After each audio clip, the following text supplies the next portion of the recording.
തനിക്കെതിരെ പ്രചരിക്കുന്ന വ്യാജ വാർത്തകളിൽ പ്രതികരിച്ച് ഗായിക അഭിരാമി സുരേഷ്. സാമ്പത്തിക തട്ടിപ്പുമായി ബന്ധപ്പെട്ട് അഭിരാമി പങ്കുവച്ച പോസ്റ്റ് വളച്ചൊടിക്കുന്നതിനെതിരെയാണ് അഭിരാമി രംഗത്ത് വന്നത്. സാമ്പത്തിക തട്ടിപ്പുമായി ബന്ധപ്പെട്ട ഒരു സംഭവത്തെ പ്രണയ തകർച്ച എന്ന രീതിയിൽ അവതരിപ്പിക്കരുതെന്ന് ഗായിക ആവശ്യപ്പെട്ടു. തന്നെ ചതിച്ച വ്യക്തിയുമായി വ്യക്തിപരമായി യാതൊരു ബന്ധവുമില്ലെന്നും 6-7 മാസം മുമ്പ് മാത്രമാണ് ഈ വ്യക്തിയെ കണ്ടുമുട്ടിയതെന്നും അഭിരാമി വ്യക്തമാക്കി. ഇൻസ്റ്റഗ്രാം സ്റ്റോറിയിലൂടെയാണ് അഭിരാമിയുടെ പ്രതികരണം.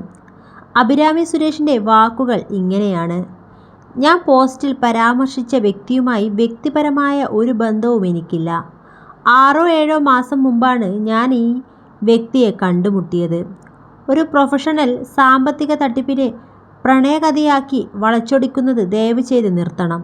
അത് പൂർണ്ണമായും തെറ്റിദ്ധരിപ്പിക്കുന്നതാണ്. പ്രൊഫഷണൽ ഇടങ്ങളിൽ പ്രവർത്തിക്കുന്ന ഇത്തരം വേട്ടക്കാരെക്കുറിച്ച് സംരംഭകരെയും സ്വപ്നം കാണുന്നവരെയും ബോധവാന്മാരാക്കാൻ വേണ്ടി മാത്രമാണ് ഞാൻ ഇതിനെക്കുറിച്ച് സംസാരിച്ചത്.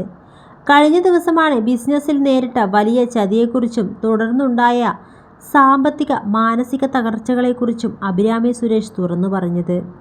ബിസിനസ് വിപുലീകരിക്കാൻ സഹായിക്കണമെന്ന് വാഗ്ദാനം നൽകി സമീപിച്ച വ്യക്തി പണം നൽകേണ്ട ദിവസം മുങ്ങിയെന്ന് അഭിരാമി തൻ്റെ പോസ്റ്റിൽ പറഞ്ഞു.